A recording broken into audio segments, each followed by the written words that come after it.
Republic.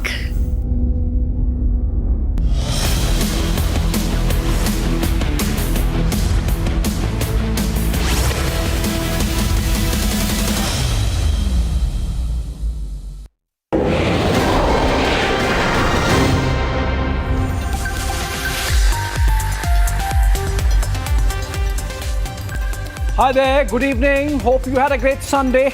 And now, let's look forward to the coming week. Welcome back to this week's edition of Looking Forward. The show, Looking Forward, is about stories that are shaping up over the coming days and weeks. News that is developing and would have consequences for your life and mine and impact our choices. Stories that shape India's and world's politics and economics going forward. So let's get going. Tonight's show packs a punch with 3 stories to look forward to. First up, India marks 79th Independence Day this August 15.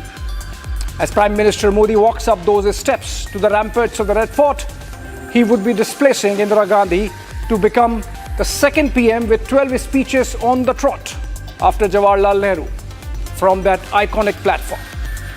He has typically used the occasion every year to not only give a State of the Union, but to also give a policy direction into the future. From Make in India to Beti Bachao, from Balochistan to Gaganyaan, he is crowdsourcing for ideas this ID 15, and we decided to chip in. That's story number 1. Second story is happening again on August 15, and the whole world is looking forward to it. The meeting between US President Donald Trump and Vladimir Putin. They have met earlier in the first Trump term, but this time it's different. The deal maker Trump is likely to cut one with Putin at the expense of Zelensky. Europe is already squirming. Everyone else is waiting with bated breath. We will give you a lowdown. And our third story tonight picks up on the ongoing visit of Pakistan's failed Marshal General Asim Munir and how it affects geopolitics in South Asia. More specifically, how it impacts the long-term India-US relations. The irresponsible Munir has indulged in some nuclear saber-rattling from the American soil, and it's going to have diplomatic consequences. We'll show you how. Let's begin with the headlines.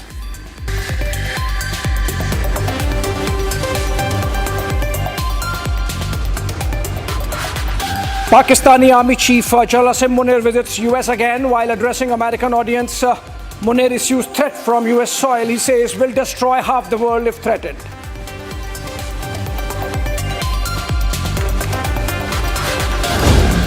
Asked to a Pakistani whether you lost or won, you say, "My chief has become field marshal. We must have won only. That's why he's become field marshal."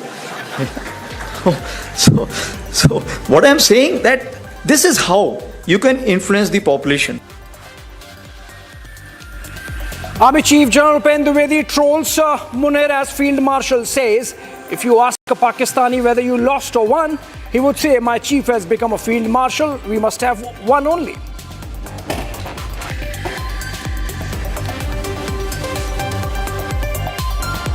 कुछ लोग हैं जो भारत के का विकास जितनी तेजी के साथ हो रहा है उन्हें रास नहीं आ रहा है, उन्हें अच्छा नहीं लग रहा है। सबके बास तो हम हैं, भारत कैसे इतनी तेजी के साथ बढ़ रहा है। Rajnath Singh takes an indirect dig at US President Donald Trump over tariffs, says they think that we are everyone's boss. They are jealous but can't stop our growth.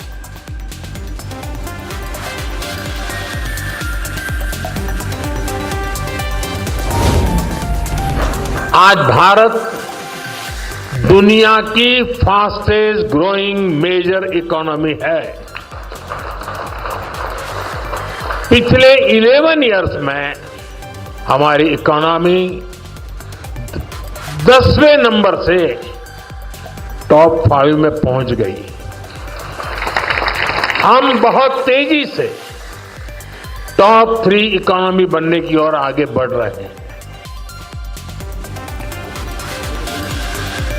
Prime Minister Modi counters Trump and Rahul's dead economy jibe. PM hails India's growth, says India is the fastest growing major economy racing towards becoming the third largest economy.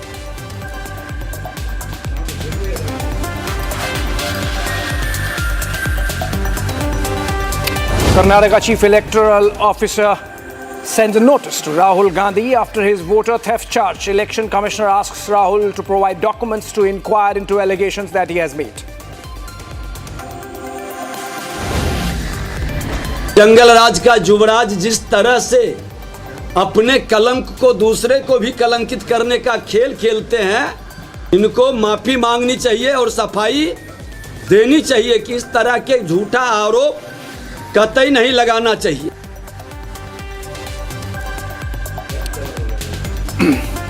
Massive BJP versus RJD face-off in poll-bound Bihar after RJD leader Tejashwi Yadav claims Bihar Deputy CM Vijay Sinha holds 2 voter ID cards. Sinha hits back on Tejashwi. EC asks for proof.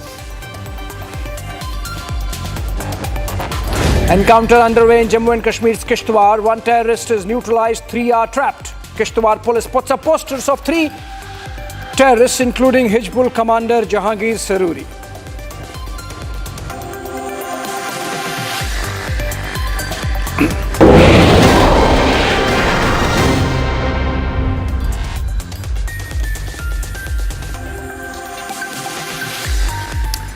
Welcome back, friends. This Independence Day, history is in the making. Prime Minister Narendra Modi takes the Red Fort stage for a record-breaking 12th time. Only Nehru has done it more. From high-stakes global flashpoints to game-changing national moments of the nation eagerly awaits to hear what comes next for India in the 79th year of its independence. Tonight, we look back at the Prime Minister's most defining speeches and ahead to the vision that could shape India's future. The build-up is electric, the stage is set, and the entire world is looking forward to it. Take a look.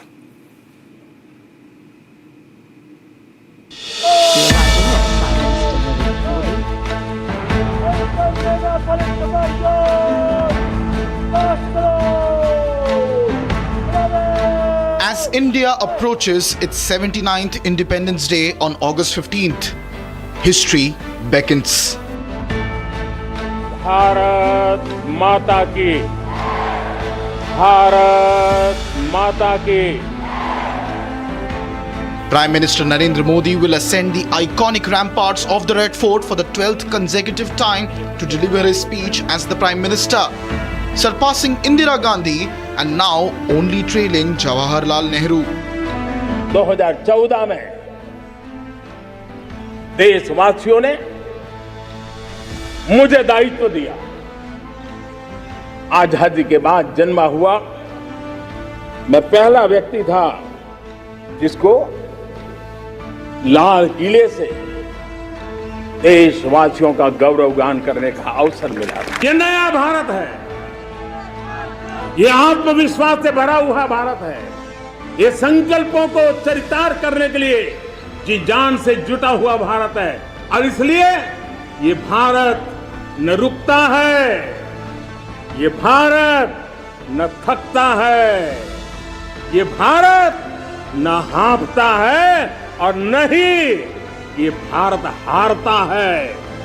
मेरा हर पल देश के लिए है, मेरा हर क्षण देश के लिए है, मेरा कण कण सिर्फ और सिर्फ मां भारती के लिए है.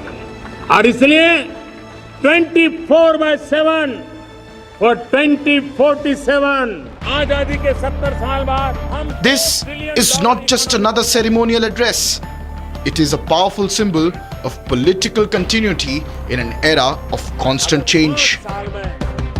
Celebratory day. The build-up this year is unmatched, as the shadow of history and clutch of defining events are expected to shape the words of the Prime Minister. Bharat ने 6 मई रात और 7 मई सुबह जैसा तय किया था वैसी कार्रवाई की और पाकिस्तान कुछ नहीं कर पाया. 22 मिनट में 22 अप्रैल का बदला निर्धारित लक्ष्य के साथ हमारी सेना ने ले लिया।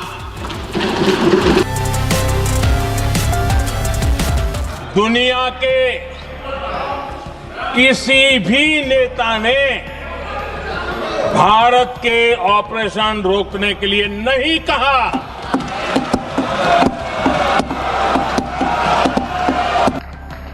भारत अपने किसानों के, पशुपालकों के और मछुआरे भाई बहनों के हितों के साथ कभी भी समझौता नहीं करेगा।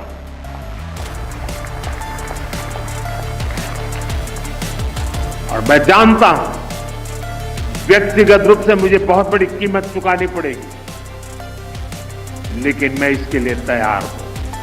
Prime Minister Modi will focus on three important things. One, Operation Sindoor is going to be the main focus. Second, he is going to give a befitting reply to the US President, Mr. Donald Trump, but indirectly. As he spoke in the Parliament, he will replicate that in Red Fort also. Third, he will take on the opposition heavily on the SIR, Special Intensive Revision, and also give a lesson to the dynastic politics. To predict the mind of PM Modi is tricky business. In his debut speech itself, he rewrote the playbook for an Independence Day address. मैं आज लाल किले की प्राचीर से विश्व भर में लोगों से कहना चाहता हूं, कम मेक इन इंडिया, आइए हिंदुस्तान में निर्माण कीजिए। दुनिया के किसी भी देश में जाकर के बेचिए, लेकिन निर्माण यहां कीजिए, मैन्युफैक्चर यहां कीजिए। Over the years, Prime Minister Modi has doubled down on social change, linking dignity and empowerment to everyday life. मैंने गत 15 अगस्त को प्रधानमंत्री जनधन योजना इसकी घोषणा की। गरीब के लिए बैंकों के दरवाजे बंद थे। हमने संकल्प किया कि इस कलंक को मिटाना है। मेरे देशवासियों, मैं आज गर्व से कहता हूं कि हमने समय सीमा में काम पूरा किया। मैंने पिछली बार लाल किले पर से शौचालय की बात की, स्वच्छता की बात की। आज पूरे देश में जितने भी सर्वे होते हैं, हर सर्वे में एक बात उजागर आती है कि इस टीम इंडिया की सबसे महत्वपूर्ण जन जन को छूने वाली कोई बात है तो वो स्वच्छता का अभियान है। बांग्लादेश में जो कुछ भी हुआ है, However, the Prime Minister is also known to make global headlines with his direct references to geopolitical issues. ऐसे दूर सुदूर बैठे हुए लोग हिंदुस्तान के एक प्रधानमंत्री को अभिनंदन करते हैं, उसका आदर करते हैं, तो मेरे 125 करोड़ देशवासियों का आनंद है, वो मेरे 125 करोड़ देशवासियों का सम्मान है। और इसलिए ये सम्मान का भाव, धन्यवाद का भाव करने वाले बलूचिस्तान के लोगों का, गिलगिट के लोगों का मैं आज तहे दिल से आभार व्यक्त करना चाहता हूं। बांग्लादेश में जो कुछ भी हुआ है उसको लेकर पड़ोसी देश के नाते चिंता होना, मैं इसको समझ सकता हूं। मैं आशा करता हूं कि वहां पर हालात जल्द ही सामान्य होंगे। जम्मू कश्मीर का विकास। One constant theme over the years in his speech has been the message on Kashmir. Something in hindsight shows us the policy blueprint all along. With the context of Operation Sindoor, his words will be watched all over the world. ओ भाई कोई है ऊपर है? कश्मीर में जो कुछ भी घटनाएं घटती हैं, अलगाववादी, मुट्ठी भर अलगाववादी, ये अलगाववादी जिस प्रकार के नए नए पैंतरे रचते रहते हैं, लेकिन उस लड़ाई को जीतने के लिए मेरे दिमाग में विशेष साफ है, न गाली से समस्या सुलझने वाली है, न गोली से समस्या सुलझने वाली है। समस्या सुलझेगी हर कश्मीरी को गले लगा करके सुलझने वाली है। वाजपेयी जी ने कहा था, इंसानियत, जमहूरियत और कश्मीरियत, इन तीन मूल्य मुद्दों को लेकर के हम कश्मीर के विकास के लिए और साथ साथ जन जन को गले लगा करके चले, इसी भाव के साथ हम आगे बढ़ना चाहते। हम गोली और गाली के रास्ते पर नहीं, गले लगा करके मेरे कश्मीर के देशभक्ति से जीने वाले लोगों के साथ आगे बढ़ना चाहते हैं। आर्टिकल 370 के कारण, 35A के कारण कुछ रुकावटें भी आई। आज लाल किले से जब मैं देश को संबोधित कर रहा हूं, तब मैं ये गर्व के साथ कहता हूं कि आज हर हिंदुस्तानी कह सकता है, वन नेशन वन कॉन्स्टिट्यूशन।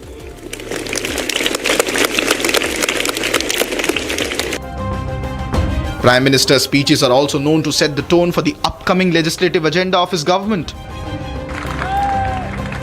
एक नए इंस्टीट्यूशन को हम निर्माण करेंगे और बहुत ही जल्द योजना आयोग की जगह पर ये नई इंस्टीट्यूट काम करे, उस दिशा में हम आगे बढ़ने वाले हैं। जीएसटी के द्वारा देश ने cooperative federalism, competitive cooperative federalism को एक नई ताकत दी है, एक नया परिणाम नजर आया है।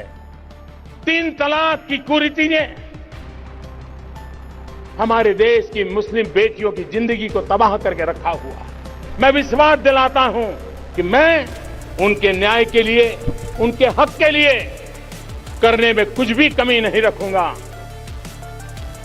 हमने कम्युनल सिविल कोड में 75 साल बिताए हैं, अब हमें सेक्युलर सिविल कोड की तरफ जाना होगा और तब जाकर के देश में धर्म के आधार पर जो भेदभाव हो रहे हैं, सामान्य नागरिक को जो दूरी महसूस होती है, उससे हमें मुक्ति मिलेगी। $5 trillion economy. However, it's not just about legislative agenda. PM Modi's words on the economy will be even more crucial given the tariff war with the United States. 2014 से 2019 5 साल के भीतर भीतर हम लोग 2 ट्रिलियन से 3 ट्रिलियन पहुंच गए। $1 ट्रिलियन हमने जोड़ दिया। अगर 5 साल में 70 साल में जो हुआ उसमें इतना बड़ा जंप लगाया, तो आने वाले 5 साल में हम $5 ट्रिलियन इकोनॉमी बन सकते हैं। We have seen in how in G20 we have become a kind of a bridge between the we have become a bridge between the developed countries and the global south, and India should play that role more progressively. India has moved out from its non-alignment movement and now it's part of I2, U2, Quad at one place, BRICS at one place. So India is making its own formations wherever it's beneficial for its own people. So when Narendra Modi speak, everyone sees which direction India is taking, and based on that they will take their own course. And then there is politics. With major elections on the horizon, the Prime Minister is rarely to miss the mark. मैं सबकी चर्चा न करते हुए 2 पर जरूर चर्चा करना चाहता। एक है भ्रष्टाचार, दूसरा है भाई भतीजावाद, परिवारवाद।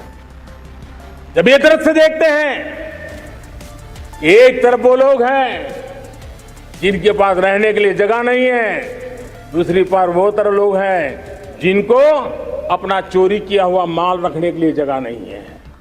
ये स्थिति अच्छी नहीं है।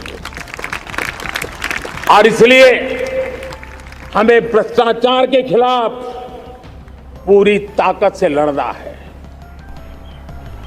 सबका साथ, सबका विकास, सबका विश्वास, इसी श्रद्धा के साथ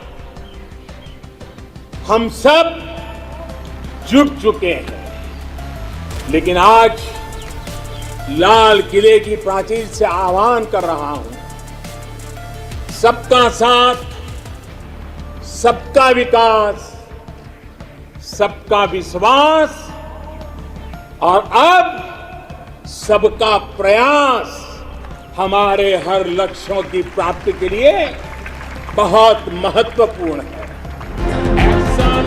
This year, Prime Minister Modi's speech can set the tone for Parliament.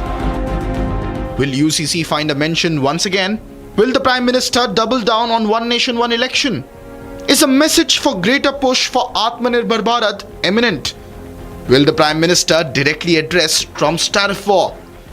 Will PM signal a new diplomatic realignment? What will be his message for the upcoming elections? Will the Prime Minister speak on caste census? With all the frenzy around the Election Commission of India, will the Prime Minister break his silence? The clarion call for 2047 Vikasit Bharat, I think it's a call. I would say that something, like if he will make a surprise announcement. Of course, he is known for surprises. Something we need to see from the government, from the Prime Minister, which is achieved tangibly, you see. So that is the way I look at it. हर काम को चुनाव के रंग से रंग दिया गया, टालते भी नहीं है और न ही हम समस्याओं को पालते। 12 speeches and billions of dreams. This Independence Day, all eyes turn once again to the ramparts of the Red Fort. The stage is set and history is in the making. जय हिंद, जय हिंद, वंदे, वंदे, वंदे। All right, moving on to the second one. 1263 days. That's how long the Russia and Ukraine war has been ongoing. And while Trump promised to end it on day one, the last 202 days have been under his presidency. But a big meeting is now on the horizon in the ice-cold province of Alaska, one part of the Russia sold to the Americans in 1867. 158 years later, this relic of history is set to once again redraw the world maps. Only this time, the country will be Ukraine. And unfortunately for the Ukrainians, they won't be at the table, but instead will be on it. Peace or no peace. Zelensky has drawn the line. He won't spare a peace for Putin. And yet, Trump is confident that in his 7th outing with Putin, first since the war, he can get his most credible shot for the Nobel. In the end, no matter how this upcoming meeting goes on August 15th, one question will linger in our minds. Was it all about peace or just for the prize? The world is watching, and you take a look.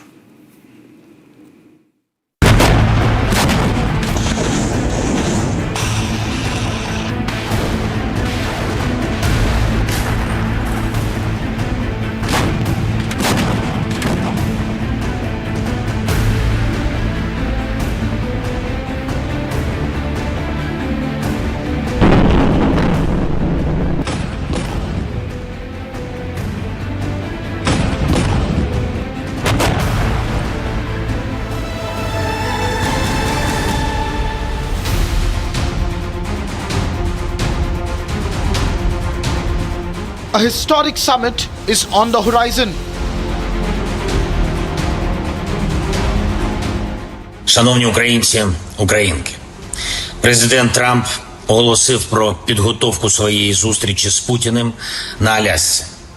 Дуже далеко від цієї війни, яка триває на нашій землі, проти нашого народу, яку все одно не закінчити без нас, без України.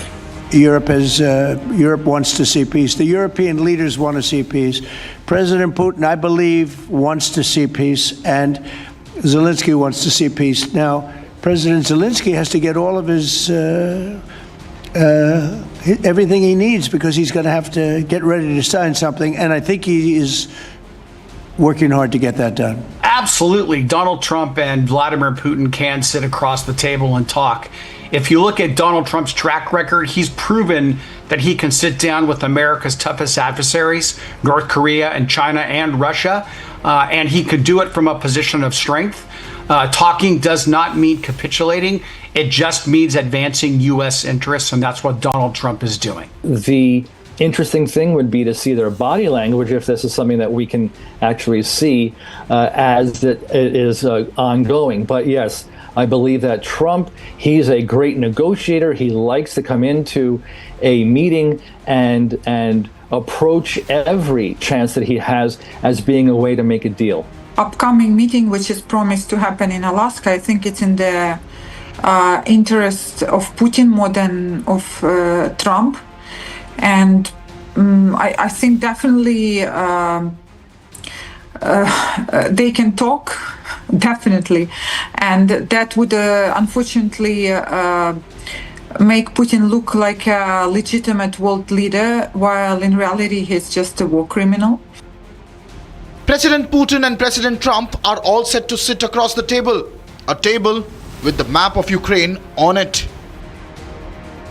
Well, you're looking at territory that's been fought over for 3.5 years with, a lot of Russians have died, a lot of Ukrainians have died. So we're looking at that, but we're actually looking to get some back and some swapping. It's complicated. It's actually nothing easy. It's very complicated, but we're going to get some back. We're going to get some switched. There'll be some swapping of territories to the betterment of both. And but we'll be talking about that either later or tomorrow or whatever. Naturally, Zelensky is not ready to move an inch, but he is cautious in his dealing with the US president after nightmares from the past. Звісно, ми не дамо Росії нагород за зроблене. Український народ заслуговує на мир. Але всі партнери мають розуміти, що таке достойний мир. Цю війну треба закінчувати, і Росія має її закінчити. Росія її почала та затягує, не слухаючи ніякі дедлайни. І саме це проблема, а не щось інше. Відповідь на українське територіальне питання є вже в Конституції України. Відступати від цього ніхто не буде і не зможе. Дарувати свою землю окупанту українці не будуть. Україна готова до реальних рішень, які можуть дати мир. Будь-які рішення, які проти нас, будь-які рішення, які без України, вони одночасно і рішення проти миру. Вони нічого не дадуть. Це мертві рішення. Вони ніколи не спрацюють. А нам усім потрібен реальний, живий мир, який люди будуть поважати. The question colder than the chilling winds of Alaska continues to remain. Can Trump convince Ukraine and EU to cede Donbas to Russia? I think that what you're going to hear Donald Trump say over and over again to Vladimir Putin is that he is looking for outcomes that end the war and save lives. And ultimately, that's a conversation about, territory moving one way or another. That ultimately gets set at the negotiating table, certainly not in preconditions. The reality is that Putin does not want Donbas, and it's not why he started this war, and it's not how he will agree to finish this war. It is just a game, and Putin actually he wants the whole Ukraine. Ceding any territory is going to be extremely difficult because we know that within the constitution of Ukraine, they cannot cede any territory. And I understand that. We all understand that very much. So this is going to be a very, very big problem now. Ukraine has said that they recognize that parts of the country will remain under Russian occupation under any settlement, and they will forego the right to regain those territories via military operation, to liberate them militarily. So they will leave that for a future diplomatic settlement.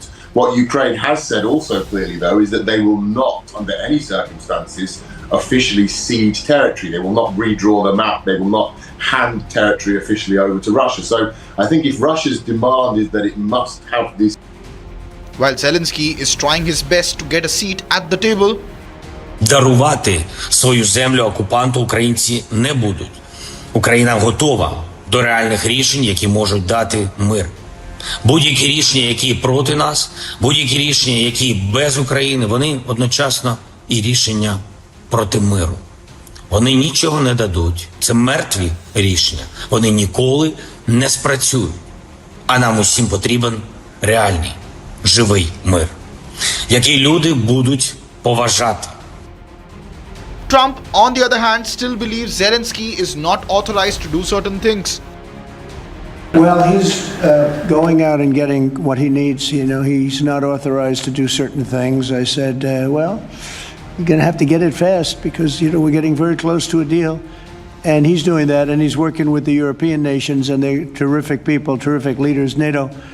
And as you know, I became very friendly with them. They agreed to go from 2% to 5%. 2% that they didn't pay to 5% that they've already paid. It's trillions of dollars. So, you know, we're working together very closely. But no, in all fairness to President Zelensky, he's getting everything he needs to assuming we get something done. But I'll be meeting very shortly with President Putin.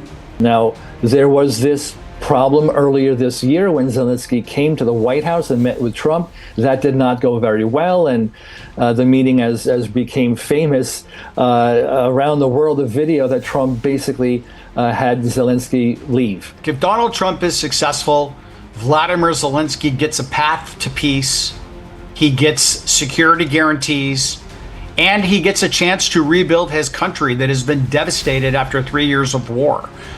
It is much better for Zelensky to be part of a Trump-led solution than to be stuck in the current stalemate that ultimately is going to grind Ukraine into the ground.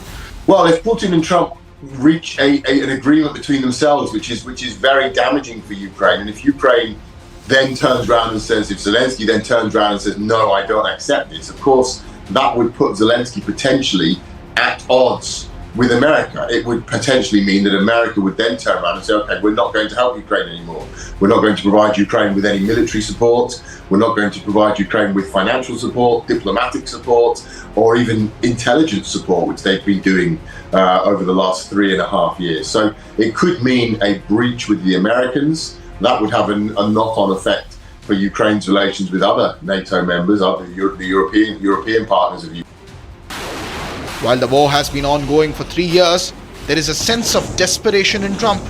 I'll end that war between those two countries in 24 hours. It won't even take that long. I will get the war ended. I'll stop all of those lives from being wasted and lost. And there'll be no more bombing of Ukraine. There'll be no more bombing of Russia. And everybody will be happy. That desperation to prove a point has now turned into blind ambition for Trump. Not for peace, but for prize. I think President Trump deserved to have a Nobel Peace Prize, and we will defend that, and we will promote for that, and that's obvious. So. And today's event, I think, is a very bright expression of that. And hopefully, you will invite us to front row. You'll be front row. Yeah, yeah. We are in favor. Thank you. Thank you. I'm doing it because of, I really, number one, I want to save lives. That's why I'm involved so much with Ukraine and Russia. It's saving lives of Russians and Ukrainians. It's not American lives. Now, I would say this, that war could have escalated in something much better. That could have been a world war. I think if we didn't come, Ukraine-Russia would have ended up being a world war. And I stopped that. That stopped. Now, the only question is, when is it going to be settled? And it could be very soon. This fits in with Donald Trump's agenda for his second term. Endless wars are bad for America.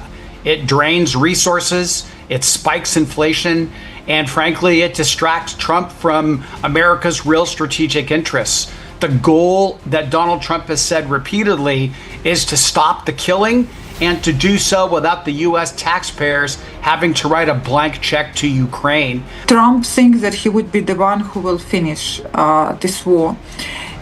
because he claims he's a peace president and he can solve global conflicts in the world and stop countries from having wars. So for him, it's clear why he agreed to meet Putin.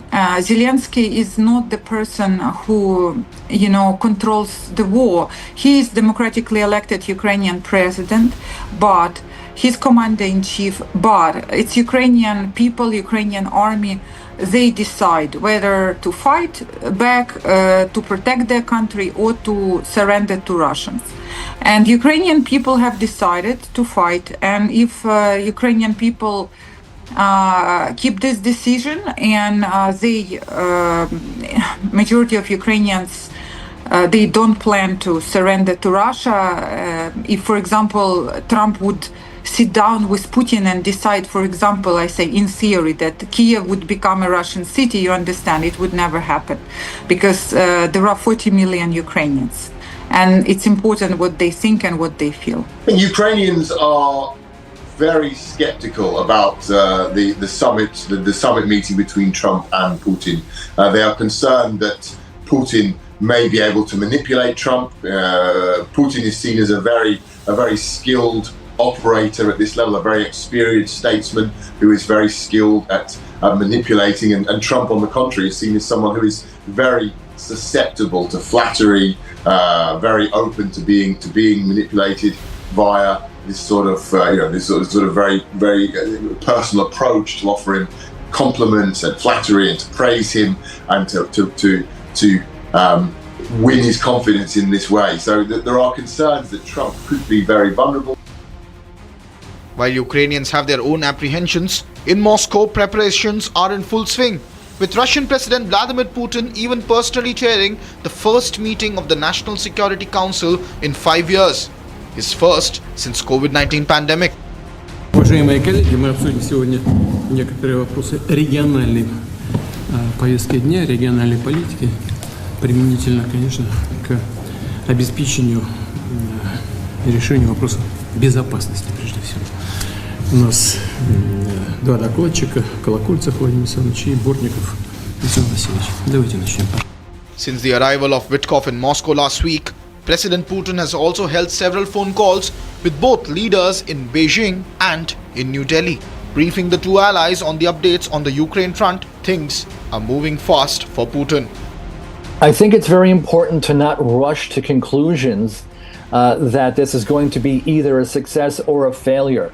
The bringing together was very strategic of Putin and Trump. The fact that they're meeting on U.S. territory in Alaska, somewhere in between Washington, D.C. and Moscow, is very strategic in its own right because there's an International Criminal Court warrant out for the arrest of Putin. And so at least this is showing the doors are opening, and I think that we should all be very thankful that at least we've got these two individuals, the heads of state, coming together to start some sort of process, and we hope that it's going to at least highlight what the differences are, what the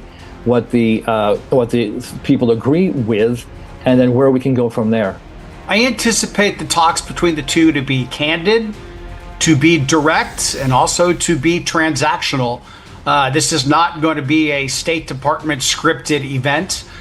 Trump, because he is a master negotiator, understands how to mix pressure with opportunity. I believe that he will keep Vladimir Putin off balance. And look, these two men know each other. I think that they know what each other's red lines are. And I think that, both want to achieve victory here. So I think it's going to be a really interesting battle between two countries' leaders. Well, it's not clear yet whether Putin is prepared to make any sort of concessions. Putin's positions with regard to the invasion of Ukraine are still quite maximalist. He wishes to essentially establish control over Ukraine, and he wishes to hold not only the territories currently occupied by Russia, but also other areas that are claimed by Moscow. So it will be, I think, a lot will depend on whether Trump is able to influence Putin and convince him that it's in Russia's interests to downgrade its demands, its expectations, and accept some form of compromise.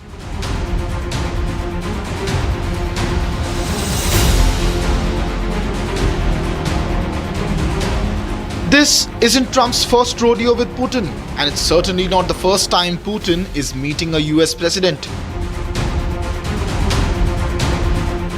In the last quarter of a century, POTUS have changed, but Putin has been permanent. The date will be August 15th. The location is Alaska.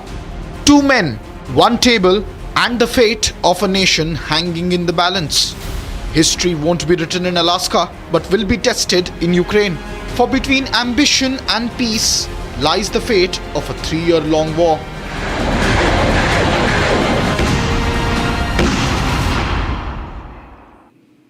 Or as Trump would say it, thank you for your attention to this matter. Moving on. Less than 2 months after he was hosted to a private lunch at the White House by President Donald Trump, Pakistan Army Chief, Field Marshal Asim Munir, visited the United States for the second time. The visit is going on, in fact, as we speak. This time, Munir will participate in a change of guard ceremony of the American Central Command.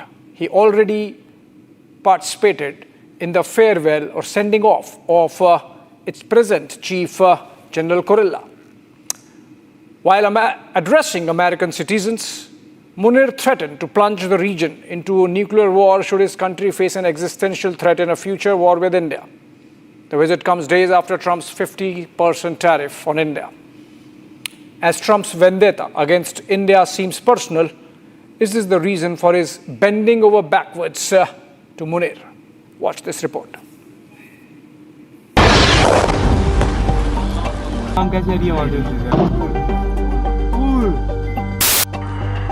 Noor Khan base में आके गिरा है ये attack हुआ है नूर Khan base पे If you ask to a Pakistani whether you lost or won, you say, my chief has become field marshal, we must have won only, that's why he's become field marshal.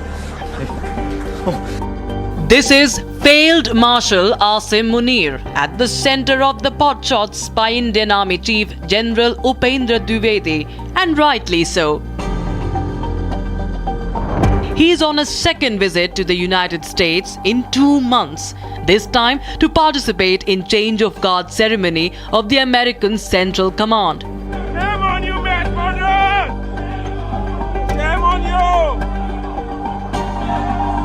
Munir also attended the farewell of General Mike Kurilla, who retired as head of the command that oversees American security interests from Pakistan and Afghanistan to Egypt and Sudan, and also much of the Middle East. The same Kurilla who praised Pakistan before a Senate hearing. And that's why we need, if I could. Yes, please. We have to have a relationship with Pakistan and with India. I do not believe it is a binary switch that we can't have one with Pakistan if we have a relationship with India. We should look at the merits of the relationship for the positives that it has. They're hanging out right in that border area of Pakistan. And I would also tell you that, since 2024, the beginning, Pakistan had over 1,000 terrorist attacks in the western area, killing about 700 security and civilians and 2,500 wounded. They're in an active counterterrorism fight right now, and they have been a phenomenal partner in the counterterrorism world. And was duly rewarded with Pakistan's highest military honor for his services. But the Munir machinations go right up to the United States President Donald Trump. But now we speak to him, and I'm so happy. There was a deal that two smart people, plus, they have people on their staff too, but two very smart people decided not to keep going with that war. That could have been a nuclear war. Those are two nuclear powers, big ones, big nuclear powers, and they decided not. So I was honored to meet him today. This was in the month of June, and effusive Trump was fresh out of dinner meeting with the Pakistani general. It is unusual, for the, first of all, the army chief being invited to the White House, and that itself was unusual, then going again in quick succession. The reason which is being given out is that he's attending the farewell of the outgoing CENTCOM chief. But that is probably just an excuse. There's obviously more substantive issues at hand. And some of the issues that I can think of, one, you see, everybody presumed that his tenure expires in November 2025, and everybody presumed that because he become Field Marshal, he will automatically continue. But that is not so. Field Marshal is only the rank. The post of Chief of Army Staff was for 4 years, and he can get for another 2 years. In the shadow of India's Operation Sindoor and having publicly condemned the Pahalgam terror attack, Trump had made an about turn. Trump was not only obliging the general responsible for the attack, but showering him with praise. Something did not add up. For instance, Pakistan has been exposed by United States itself after the Resistance Front, a proxy of Lashkar-e-Taiba, was terror-attacked. Asim Munir's rise despite the disaster during India-Pakistan conflict has led to the reports of army takeover fears growing in Pakistan, even though Pakistan is trying hard to reject such reports. Pakistan's economy has been in shambles for the past decade and is sustaining on global loans. Yet, it is India under Trump's fire. We've been very successful in settling wars. You have India, Pakistan, you have Rwanda and the Congo. That was going on for 30 years. India, take a look at what we just did with Pakistan and India. We settled that whole thing, and I think I settled it through trade. We're doing a big deal with India. We're doing a big deal with Pakistan. And India is my friend, Modi. And he's a mutual friend? Yeah, he's a great guy. Well, I stopped a war between Pakistan. I love Pakistan. I think Modi is a fantastic man. I spoke to him last night. We're going to make a trade deal. Today's signing follows our success with India and Pakistan. They were going at it. Roughly the same time, Trump started panning India. In what seemed like a motivated campaign, the American president started ratcheting up his tariff jibes against India. We've made a lot of progress, and as you know, we put a 50% tariff on India on oil. They're the second largest. They're very close to China in terms of the purchase of oil from Russia. But so I don't know if that had anything to. It may happen. I mean, I don't know. I can't tell you yet, but we did it with India. We're doing it probably with a couple of others. Only now things are falling in place. These reports suggested a phone call between Prime Minister Modi and President Donald Trump did not go well. Trump wanted to ram through a photo op with Prime Minister Modi and failed Marshal Munir by his side, like the one he had with the leaders of Armenia and Azerbaijan on Saturday. All this just to buttress his Nobel Peace Prize claims. But of course, not only that Prime Minister Modi did not oblige, he rubbed it in with his speech in Parliament, making it clear no world leader forced India's hands on Operation Sindoor. दुनिया के किसी भी नेता ने भारत के operation रोकने के लिए नहीं कहा.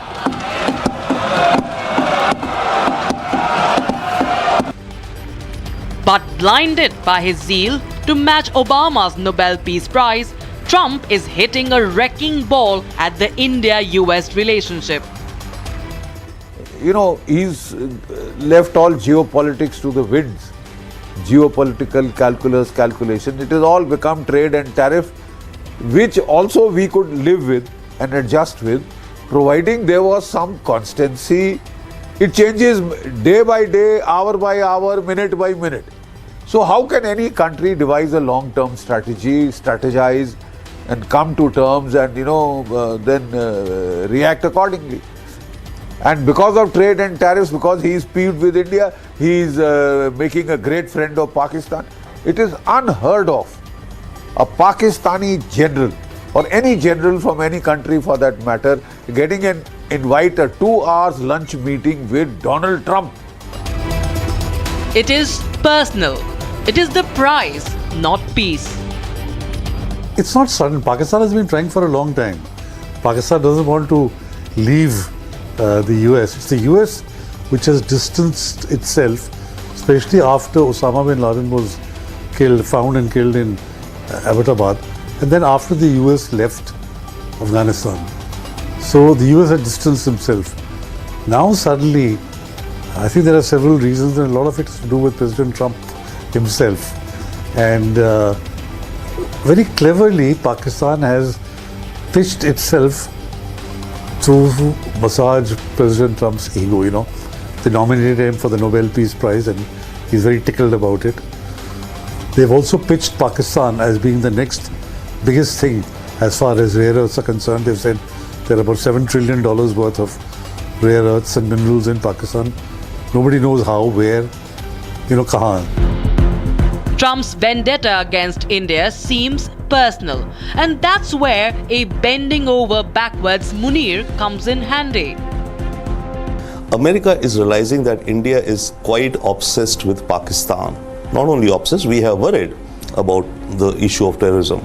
But America seems to think that if it can play a Pakistan, it will irritate India.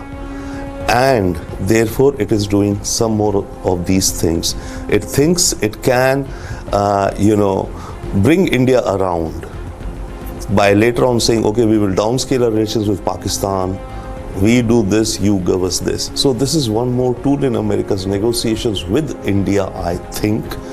And thirdly, Trump also thinks that by doing this, he can draw Pakistan a bit away from China. It is clear that Trump would pivot to Pakistan just out of spite. A sentiment gaining ground in New Delhi. कुछ लोग हैं जो भारत का विकास जितनी तेजी के साथ हो रहा है उन्हें रास नहीं आ रहा है, उन्हें अच्छा नहीं लग रहा है। सबके बास तो हम हैं। भारत कैसे इतनी तेजी के साथ बढ़ रहा है, और बहुतों के द्वारा यह कोशिश की जा रही है कुछ ऐसा किया जाए ताकि भारत में भारतवासियों के हाथों से जो चीजें तैयार होती हैं वह दुनिया के देशों में जाएं तो उन देशों में बनने वाली चीजों से वह महंगी हो जाएं, ताकि भारत की धरती पर भारतवासियों के हाथों से बनी हुई चीजें जब महंगी हो जाएगी तो दुनिया के लोग उसे नहीं खरीदेंगे। यह कोशिश की जा रही है। लेकिन बहनों भाइयों, भारत जितनी तेजी के साथ आगे बढ़ रहा है, मैं पूरे विश्वास के साथ कहता हूं कि भारत को अब दुनिया की कोई ताकत विश्व की एक बड़ी शक्ति बनने से रोक नहीं सकती है। This was Defense Minister Rajnath Singh's swipe at Trump's Pakistan lurch on a day when Munir was hobnobbing with CENTCOM generals in Florida, United States. Question is, should we worry? You know, Donald Trump had started with one grand strategic vision. What was that? At least that is what he had articulated in the run-up to the elections. That was that I need a period of 5 to 6 years for peace and quiet. For what? Peace and quiet so that I can mend the American economy, restore the American economy to its former primacy, make America great again, MAGA, right? Number one. Number two, I want to rebuild the American armed forces, all of whose reserves of missiles and ammunition, etc., have been expended in Ukraine and the Middle East. I want to rebuild the American armed forces. I want to end the forever wars, and I want to tackle the deep state. I'm afraid 7 months down the line, because of his over-involvement in the day-to-day, minute-to-minute, hour-to-hour control of the trade and tariff wars, he's tiring himself out. As it is, he's 79. He's tiring himself out, right? And the deep state has gotten the better of Donald Trump, right? The deep state has gotten the better of Donald Trump, and that is a sad fact, a very sad fact. Asim Munir's visit at cosmetic level may appear to weaken India's stand vis-a-vis its ties with United States. But in the longer run, United States, led by capitalism in its spirit, cannot be driven by only sycophancy and must give in to a stronger economic power. The United States is sending is, we don't need India as an ally against China. If India is a member of the Quad, so what? We need Pakistan. Pakistan is an ally of China. So, I mean, we are confused. Who is your principal antagonist? What is your grand strategy? Do you have a grand strategy? Right? I don't think so. You know, and the second fact is that, Pakistan, if you are lurching towards Pakistan like you had lurched in the 1971 war, then you leave India no option but you are driving India into the RIC, Russia, India, China camp, just for sheer survival. But we will do it. India is a proud civilizational state. It will not bend, it will not kneel. It will stand up in all its relationships. And the United States is doing itself a great disservice by knocking out the basis of all grand strategies. He is doing damage to the United States. 30 years it had taken to build up friendly relations between India and the United States. We were strategic partners, I thought. Is this the way you treat your strategic partner? Even Devashar thinks we can give it a pass. I think India has got a lot on its plate at the moment vis-a-vis the United States to be really concerned about Modi. Yes, somebody should be keeping an eye on who he meets, what he's doing, but I don't think so. After all, these are two sovereign countries. If they want to meet and talk, and if the US thinks that the way ahead for Pakistan is to deal with the military and not the democracy, the democratically elected government, good luck to them. Long after Trump is gone, it would be left for Indian and American diplomats to pick the threads again of a relationship which was soaring till Trump wrecked it.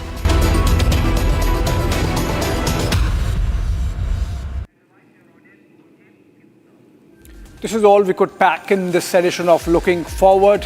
You should, of course, look forward to much of this actually happening over the coming week and the weeks to come. Thanks for watching.